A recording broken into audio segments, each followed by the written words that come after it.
Morning students. बढ़िया सब मजे में। सो नॉर्मल रूटीन स्टार्ट हो गया आपका स्कूल में। कोई बार स्कूल जाते होंगे, कोई बार घर पे रहते होंगे। ओके, अच्छा है, गुड। तो अभी हम आज आगे करने वाले हैं। तो JEE का लेक्चर है आज हमारा। ओके, तो अच्छी क्वेश्चंस है, तो स्टार्ट करें। तो सबसे पहला क्वेश्चन मैं यहाँ पे लिख रहा हूं स्टेटमेंट कि भाई हमारे के पास एक स्प्रिंग है, उसकी लेंथ है L, उसके लिए स्प्रिंग कांस्टेंट दिया है K। हमने उसमें दो पार्ट किए, L1 एंड L2, और L1 इक्वल टू NL2, ये रिलेशन है हमारे पास, ये हमारा डेटा है। तो मुझे दोनों के लिए जो डिफरेंट मिलेगा, मतलब ये लेंथ L1 और ये लेंथ L2, दोनों के लिए अलग अलग कांस्टेंट मिलेगा, K1 एंड K2। मुझे K1 और K2 की वैल्यू चाहिए, बस ये हमारा क्वेश्चन। Okay, done. चलो तो स्टार्ट कर रहे हैं। सबसे पहले एक और बात, मेरे पास एक स्प्रिंग थी L, उसको मैंने दो अलग अलग में कट कर दिया। पहले स्प्रिंग हो गई लेंथ L1 की, दूसरी स्प्रिंग की लेंथ हो गई L2, और इन दोनों के बीच का रिलेशन है N1 equal to NL2। First spring के लिए कांस्टेंट है K1, सेकंड स्प्रिंग के लिए कांस्टेंट है K2।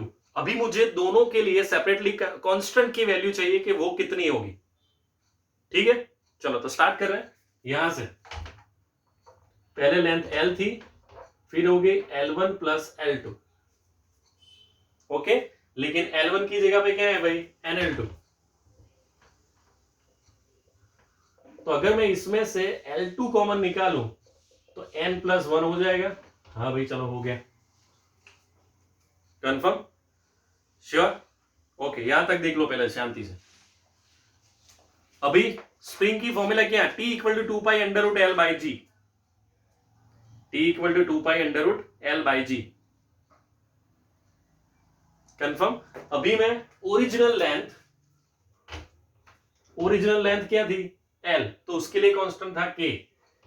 अभी सेकंड पार्ट की लेंथ कितनी है, L2, और उसके लिए कांस्टेंट कितना है, K2। अभी मैं इन दोनों को कंपेयर कर रहा हूं, ओरिजिनल एंड सेकंड पार्ट। उसके बाद मैं किन दोनों को कंपेयर करूंगा, original and first part. Okay, तो ये हमारी फॉर्मूला। चलो भाई, यहां पे मैं L की जगह पे L2n+1 लिख रहा हूं। समझ में आ रहा है? चलो भाई, यहां पे K as it is, L की जगह पे L2n+1, यहां पे K2L2। कुछ कट हो रहा है भाई? Yes, L2L2 cut. हमें क्या चाहिए, K1 एंड K2 चाहिए। तो K2 का आंसर मिलेगा K2 equal to Kn+1। It's a final answer. तो भाई सेकंड स्प्रिंग के लिए लेंथ मिल गई मुझे, कंफर्म, यस मिल गई। अभी मुझे फर्स्ट के लिए चाहिए।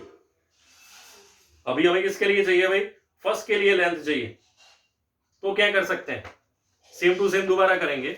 चलो भाई, यहां से कंटिन्यू कर रहे हैं आगे। चलो भाई, यहां पे L equal to L1 plus L2। अब ये रिलेशन देखो, मैंने L1 की जगह पे NL2 लिख दिया तो मुझे K2 मिला। अभी मैं L2 की जगह पे L1 अपॉन N लिख रहा हूं।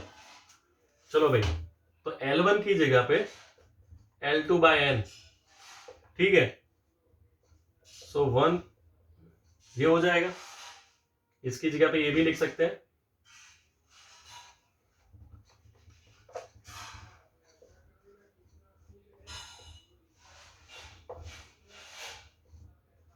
N+1 upon N।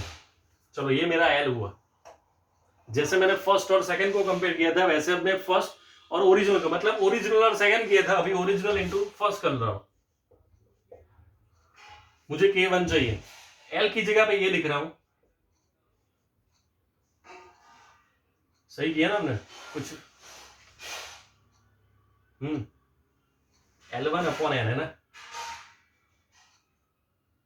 हाँ भाई, L2 की जगह पे ये देखो, ये ध्यान रखो, ये मिस्टेक कर दी हमने, गलती से मिस्टेक हो गई ना। L1 की जगह पे L1, L2 की जगह पे L1 by N, L1 common 1+1 by N, मतलब फाइनल आंसर आएगा L1 N+1 अपॉन N। अब यहां पे KN K1 L1, n+1/n, यहाँ पे k1 L1 कट, तो k1 का फाइनल आंसर क्या आया, k n+1/n, it's a final answer. ये k का आंसर है भाई, k1 के लिए, ये k2 के लिए। लेकिन सर अपने ऑप्शन तो दिए नहीं भाई, ये राइट आंसर का ऑप्शन था, ऐसे मुझे 4 ऑप्शन लिखने हैं, तो वो मैं आपको पिक में सेंड कर रहा हूं।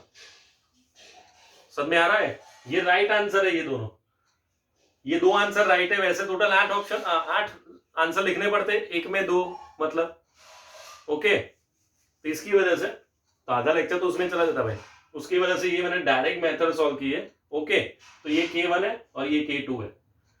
क्वेश्चन समझ में आ गया।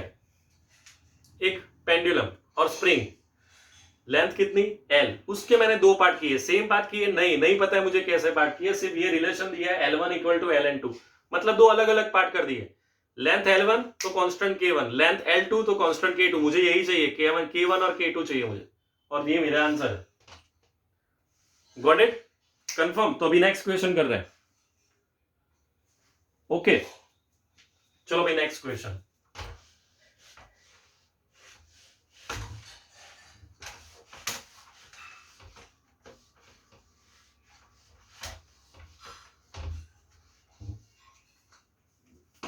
ओके, नेक्स्ट क्वेश्चन में ये लिखा है, amplitude of simple harmonic motion is A।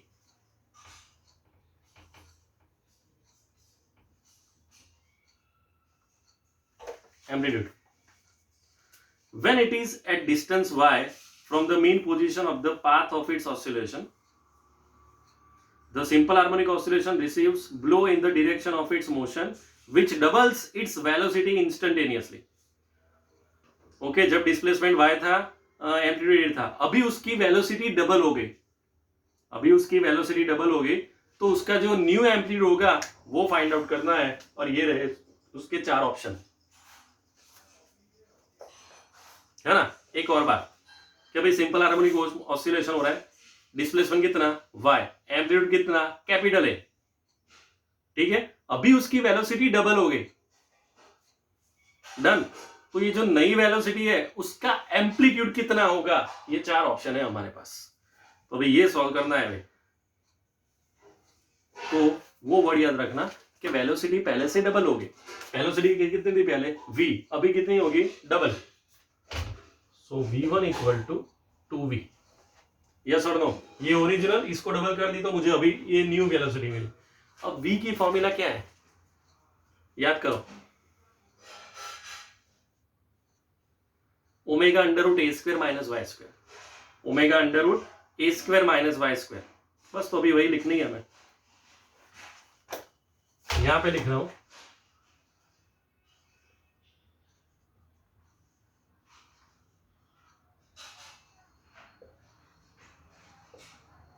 Sir यहाँ पे ए और यहाँ पे A1 क्यों भाई, 2 अलग अलग एम्पलीट्यूड होंगे तभी ना, वरना तो मिक्स हो जाएगा।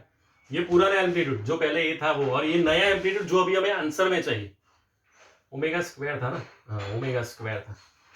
देख लो ध्यान से यहां तक, v = ओमेगा √a² - नहीं, भी ओमेगा ही था, कंफर्म ओमेगा। चलो भाई यहां तक देख लो। अब क्या करेंगे, taking square on both the side,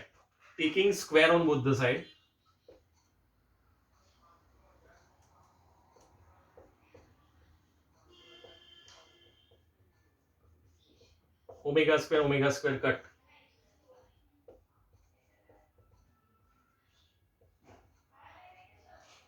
ठीक है। ये -y उठा के यहां पे, तो a1² का आंसर आया 4a² - 3y², तो a1 का आंसर आया 4a² - 3y² अंडर रूट में, Bombay. Final answer is Bombay, देख लो ध्यान से।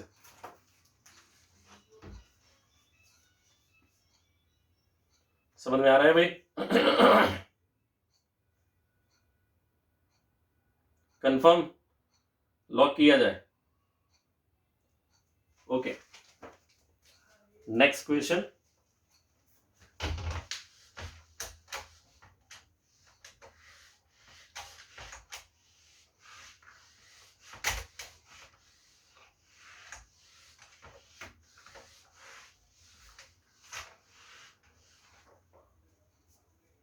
चलो भाई, अब नेक्स्ट इक्वेशन में ये इक्वेशन है, आपको दो इक्वेशन दिए हुए हैं।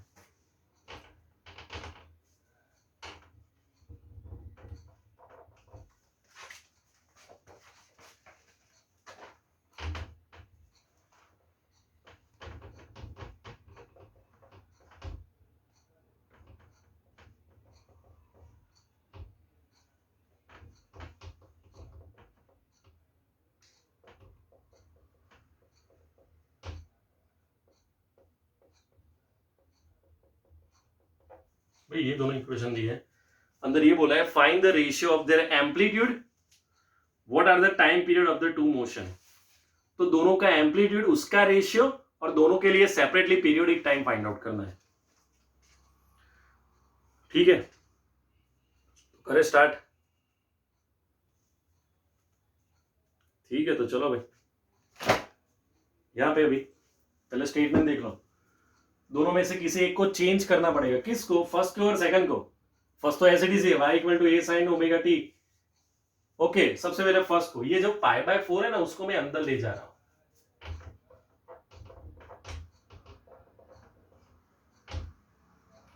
Three pi t plus pi by 4, ये हो गया हमारा first equation. y equal to 10 sine omega t plus 5। ठीक है, मैंने पाई बाय 4 को अंदर ले गया, तो 4 इन 12 बाय 4 मतलब 3, तो 3 pi t plus pi by 4, ये फर्स्ट इक्वेशन। अभी सेकंड इक्वेशन, ऐसी वैल्यू लिखनी पड़ेगी, वो जो मैथ्स में फॉर्मूला आती है ना, sine alpha plus beta, sine alpha cos beta plus cos alpha sign beta. तो यहां पे एक काम कर रहा हूं, मैंने 2 से मल्टीप्लाई कर दिया, तो 2 से डिवाइड कर रहा हूं दोनों साइड।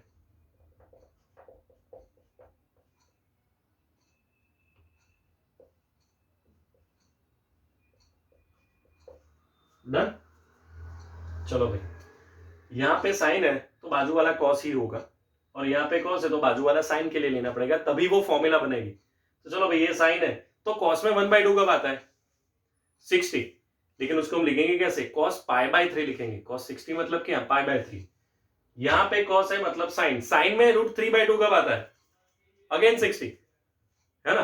तो उसमें भी हम क्या लिखेंगे? पाई बाय 3 लिखेंगे। तो चलो, इन शॉर्ट हमारा ये इक्वेशन हो गया 10 cos pi by 3 sine 3 pi t plus sine pi by 3 cos 3 pi t. तो उसका फाइनल आंसर आएगा 10 sine 3 pi t plus pi by 3।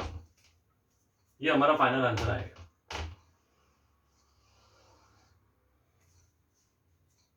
ठीक है, हो गया अभी कंफर्म। अभी इस इक्वेशन को अगर मैं कंपेयर करूं, y equal to A sine omega t plus theta, अगर मुझे ये बोला है कि एम्पलीट्यूड, तो एम्पलीट्यूड को कंपेयर करो तो यहाँ पे भी 10 आएगा, तो A2 के लिए भी 10 आएगा।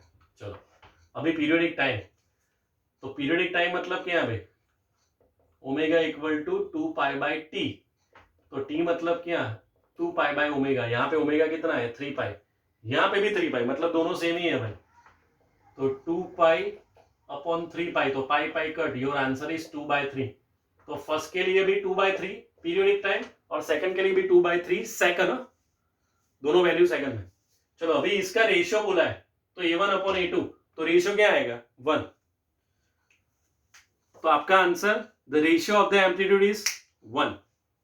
और रिमेनिंग पीरियोडिक टाइम क्या है? दोनों के लिए सेम ही आया, दोनों के लिए पीरियोडिक टाइम भी सेम है, दोनों के लिए एम्पलीट्यूड भी सेम है, सिर्फ एंगल अलग अलग है। यहाँ पे पाई बाय 4 है, यहाँ पे पाई बाय 3 है। अदरवाइज एंगुलर फ्रीक्वेंसी मतलब ओमेगा सेम है 3 पाई, और एम्पलीट्यूड सेम है। देख लो एक बार ध्यान से।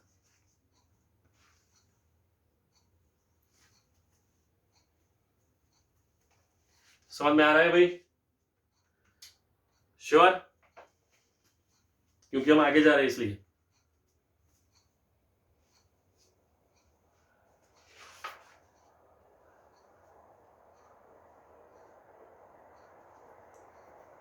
ठीक है, चलो भाई next question.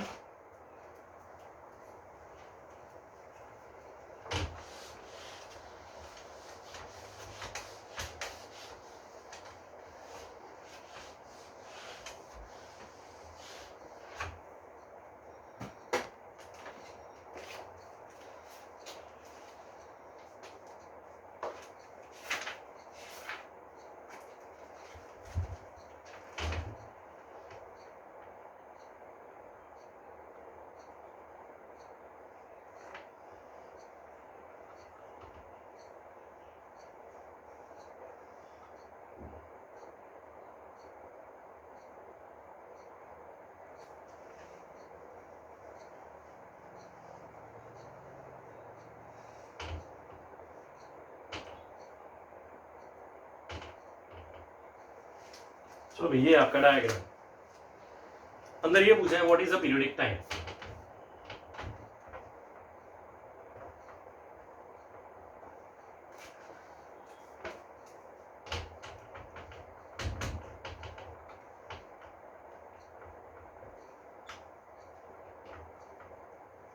Okay, periodic time पूछा है हमने।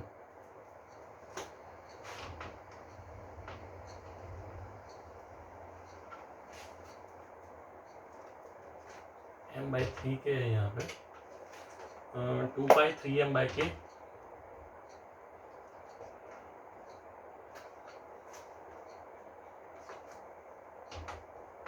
2π2m/3 के। ओके तो ये 4 ऑप्शन दिए हैं और हमें फाइनल इस डायग्राम के लिए ओवरऑल वैल्यू चाहिए पीरियोडिक टाइम की।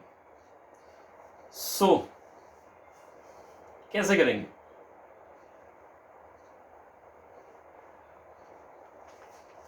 अगर मुझे इस पूरी की पूरी सर्किट का ओवरऑल के मिल गया तो मुझे सिर्फ ये वैल्यू यहां पे लिखनी है, t इक्वल टू 2π√m/k।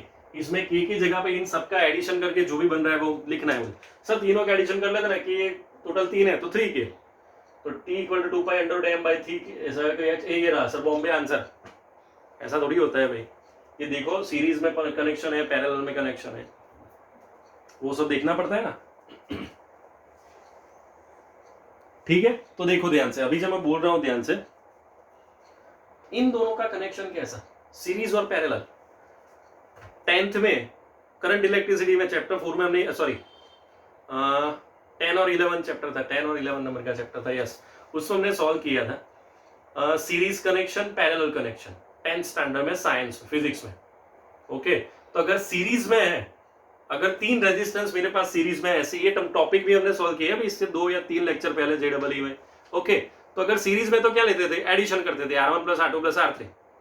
इसमें उल्टा है, अगर सीरीज में है तो रेसिप्रोकल करना है और अगर पैरेलल में है तो ऐड करना है। तो सबसे पहले ये डिसाइड करना है कि ये दोनों कैसे है, सीरीज और पैरेलल। पैरेलल, तो इन दोनों का आंसर क्या, 2k। 2k, हाँ 2k मतलब 2k, इन दोनों का आंसर क्या, 2k। और इसके साथ ये कनेक्शन कैसा, सीरीज में, तो वो मुझे उल्टा लेना पड़ेगा। तो चलो भाई 1/2k + 1/k, 2k मतलब 2k। ओके, एलसीएम 2k, तो यहाँ पे तो 1 आएगा, यहाँ पे 2 आ जाएगा, सो 3/2k। अब ये रेसिप्रोकल है मतलब उल्टा करना पड़ेगा, 2k/3 मतलब फाइनल जो कांस्टेंट है उसका फाइनल आंसर क्या है, 2k/3। चलो भाई ये वैल्यू यहाँ पे लिख रहे हैं हम m, और यहाँ पे हम लिख रहे हैं 2k/3, तो अपन का अपन ऊपर चला जाएगा, तो t equal to 2π√3m/2k। Chennai, yes, Chennai is the final answer. देख लो ध्यान से, इतना डायग्राम ध्यान से देखना भाई, वही मेन है, क्योंकि अगर मैं इसमें डायग्राम की सर्किट चेंज कर दूं ना तो सब कुछ चेंज हो जाएगा। फिर समझ में आ रहा है मैं क्या बोल रहा हूं? ओके, चलो मैं सपोज अभी थोड़ी सर्किट चेंज कर रहा हूं इसमें, तो फाइनल आंसर क्या आएगा। मैं ऑप्शन दे ही नहीं रहा हूं, सिर्फ सर्किट चेंज कर रहा हूं।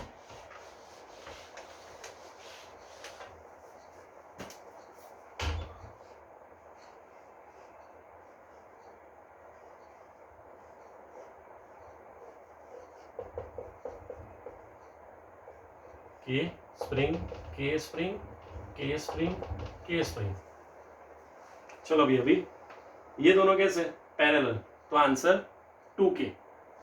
ये दोनों भी कैसे, पैरेलल, तो आंसर 2k।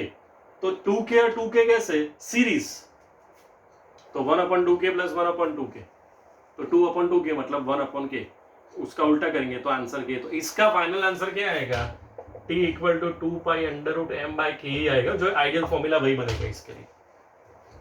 ये केस है, फिर भी ये आंसर आ रहा है। समझ में आ रहा है मैं क्या बोल रहा हूं? It depends on the case के डायग्राम कैसे बन रहा है।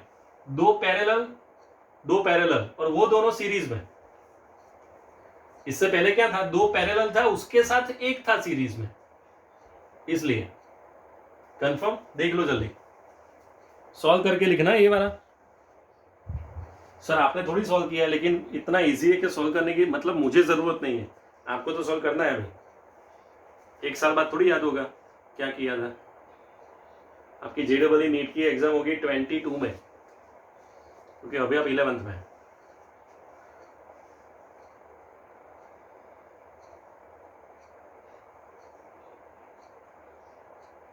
डन जमीन।